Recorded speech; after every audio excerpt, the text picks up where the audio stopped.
उत्तराखंड के सीएम पुष्कर सिंह धामी ने एक ऐसा बिल पारित किया है जिसके बाद बहुत सारे लोगों को ये चिंता सताने लगेगी। ऐसा इसलिए क्योंकि ऐसे कुछ महिलाएं हैं, ऐसे कुछ लड़कियां हैं जिनसे अब शादी करना काफ़ी कठिन हो जाएगा। और जो खास करके मुस्लिम धर्म में ऐसी शादियां हुआ करते थे, उन शादियों पर अब पूरी तरह से रोक लग जाएगी। और ये सिर्फ मुस्लिम में नहीं बल्कि हमारे देश के किसी भी धर्म की महिलाएं हो या पुरुष हो, वो अब इन महिलाओं सबसे शादी नहीं कर पाएंगे। कौन कौन सी महिला हैं इस पर भी चर्चा करेंगे और इसका लाभ सबसे ज़्यादा मुस्लिम बेटियों को मिलने वाली है। साथ साथ जो पुरुष महिला को तलाक देने की जो समान अधिकार है, इसको भी एक नया दिशा दिया गया है। साथ साथ लिव इन रजिस्ट्रेशन नहीं कराने पर 6 माह की सजा भी होगी, इस पर भी चर्चा करेंगे। साथ साथ यूसीसी में क्या नहीं बदलेगा, इस पर भी चर्चा करेंगे। और सीएम धामी ने जो किया है वो चुनावी वादा है या फिर क्या है, इस पर भी चर्चा करेंगे। और साथ साथ यूसीसी ड्रॉप को बनाने के लिए जनसंवाद के 43 कार्यक्रम हुए थे, इस पर भी चर्चा करेंगे, क्योंकि यह एक ऐसा विषय है जिस विषय के बारे में जानना सभी लोगों के लिए आवश्यक है। पुष्कर सिंह धामी ने यूसीसी बिल विधानसभा सत्र के दूसरे दिन पारित किया। मंगलवार को सदन के पटल में पेश कर दिया गया। बिल को पेश करने के बाद जय श्री राम और भारत माता की जय और वंदे मातरम के नारों से सदन पूरी तरह से गूंज उठा था। और कुछ लोग जो विपक्षी पार्टियां हैं इस पर काफ़ी धरना प्रदर्शन दे रहे हैं। यूसीसी के कैप पहन करके, टोपियां पहन करके रोड पर प्रदर्शन कर रहे हैं।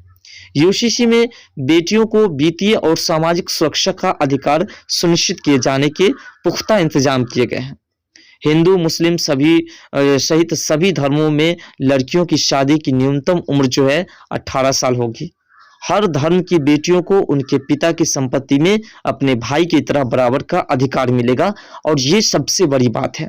ऐसा इसलिए क्योंकि बहुत जगह ऐसा होता था कि अपनी बहन, अपनी बेटी की शादी वैसी जगह पर कर देते थे जहां पर उसको कोई विशेष सुविधाएं नहीं मिलती थी, उसके पास रहने के लिए आवास तक नहीं होते थे और उसके पिता काफ़ी धनवान हुआ करते थे, लेकिन पिता की मृत्यु के बाद उसके भाई वगैरह ऐसा करते थे। लेकिन अब ऐसा नहीं होगा, अब पिता की संपत्ति में बेटी का भी हक होगा। शादी का रजिस्ट्रेशन कराने को अनिवार्य करने की बात कही गई है और रजिस्ट्रेशन के बिना जरूरी सुविधाओं का लाभ नहीं मिल पाएगा। इसी के साथ ही बहु विवाह पर रोक लगाने की पैरवी की गई है। पति पत्नी के जीवित रहते दूसरी शादी करने पर सजा का भी प्रावधान किया गया है। आपने देखा होगा कि बहुत जगह ऐसे होते हैं कि एक पत्नी है और फिर से दोबारा शादी कर लेते हैं पत्नी को, जो किसी तरह से किसी झांसे में डाल करके, या फिर पत्नी से किसी प्रकार की विवाद होती है तो फिर से वह नई शादी कर लेते हैं। तो अब इसमें जो है सजा होगी। साथ साथ मुस्लिम बेटियों को ज़्यादा लाभ कैसे मिलेगा, इस पर भी चर्चा करते हैं, क्योंकि हाईकोर्ट के अधिवक्ता संदीप कोठरी ने बताया कि मुस्लिमों के अलावा अन्य धर्म में बेटियों को अधिकार दिए गए हैं। यदि यूसीसी में उत्तराधिकारी कानून के तहत बेटियों को एक समान रूप से अधिकार दिए जाने की बात की गई है तो इससे सबसे अधिक लाभ मुस्लिम बेटियों को होगा। अधिवक्ता RSS जो राघव ने बताया कि बेटियां अधिकार संपन्न होगी।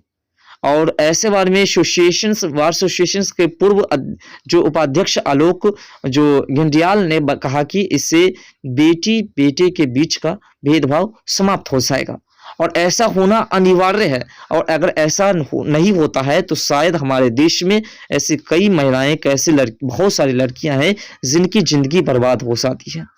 समान नागरिक संहिता में पुरुष और महिलाओं को तलाक देने का जो समान अधिकार होगा। पति पत्नी रजामंदी के बाद दोनों एक दूसरे को तलाक दे सकेंगे। तलाक के बाद महिलाओं के दोबारा निकाह में कोई शर्त लागू नहीं होगी। उत्तराखंड में यूसीसी लागू होने पर हर धर्म में शादी तलाक के लिए एक समान कानून होगा।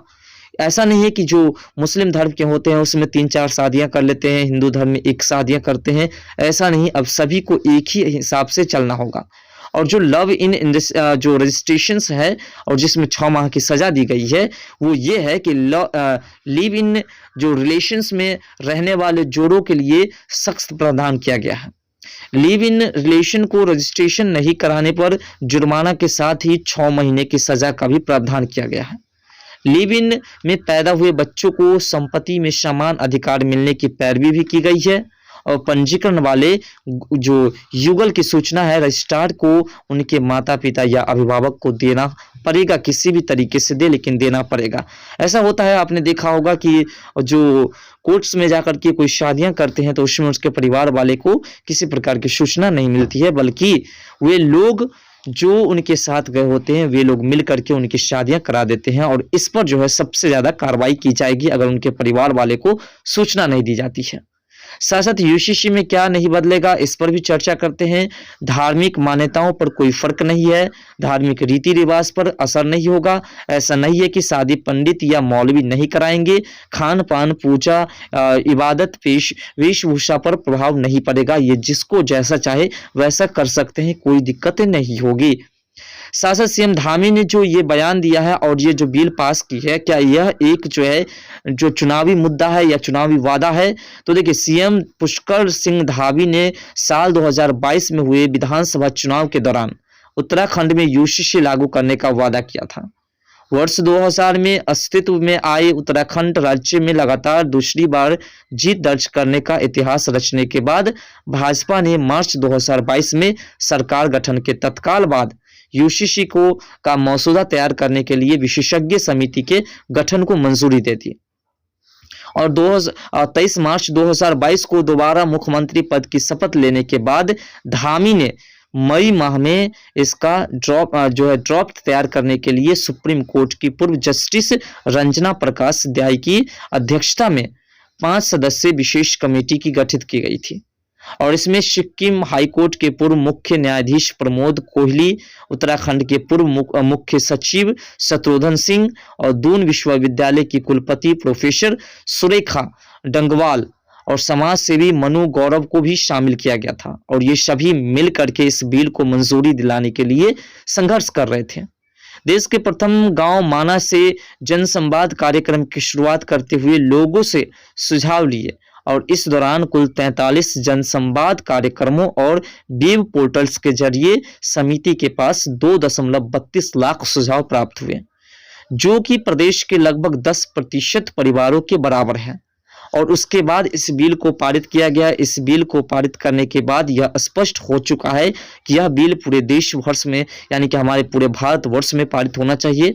अगर यह बिल पूरे भारतवर्ष में पारित होता है तो शायद हमारे देश में जो तमाम जगहों पर महिलाओं के साथ अत्याचार होता है वह अत्याचार रुक जाएगा। यूनिफॉर्म सिविल कोड जो है यह एक ऐसा बिल है, इस बिल के पारित करने के बाद तमाम लोग जिसको पीड़ित करके रखा जाता है, जिसको प्रताड़ित की जाती है, उन तमाम लोगों को सुविधाएं होगी। वे तमाम लोग जो है अपने जीवन को सुख में बिता पाएंगे, साथ साथ पिता की संपत्ति में जो है अपना हक भी जता पाएंगे, उनकी बेटियां, उनकी बहन। और ऐसा होना अनिवार्य है। अगर ऐसा नहीं होता है तो फिर इसमें बहुत बड़ी गड़बड़ी होती है। अब आप सोचिए, मुसलमान में आपने देखा होगा ऐसा भी होता है कि बहन भाई के साथ शादी कर लेते हैं, भांजी भांजा में शादी हो जाती है, भतीजी भतीजा में शादी हो जाती है, मौसी चाचा ताऊ में शादी हो जाती है, बुआ चचेरा भाई में शादी हो जाती है, चचेरी बहन फुफेरा भाई में शादी हो जाती है, फुफेरी बहन और मौसेरा भाई में शादी हो जाती है। ऐसे कई रिश्ते हैं जिसमें शादियां हो जाती है। अब इन तमाम शादियों पर रोक लगा दी गई है। अब ऐसे कोई भी रिश्ते हैं जो बरकरार नहीं रह पाएगी और अगर ऐसा किया जाता है तो उससे सजा मिलेगी और साथ साथ उससे जुर्माना भी लिया जाएगा। फिलहाल आपको ये बिल कैसा लगा कमेंट सेक्शन में अपना राय जरूर दीजिएगा। ऐसे तो देश के तमाम लोगों को यह कानून काफ़ी अच्छा लग रहा है, ये बिल काफ़ी अच्छा लग रहा है। आपको क्या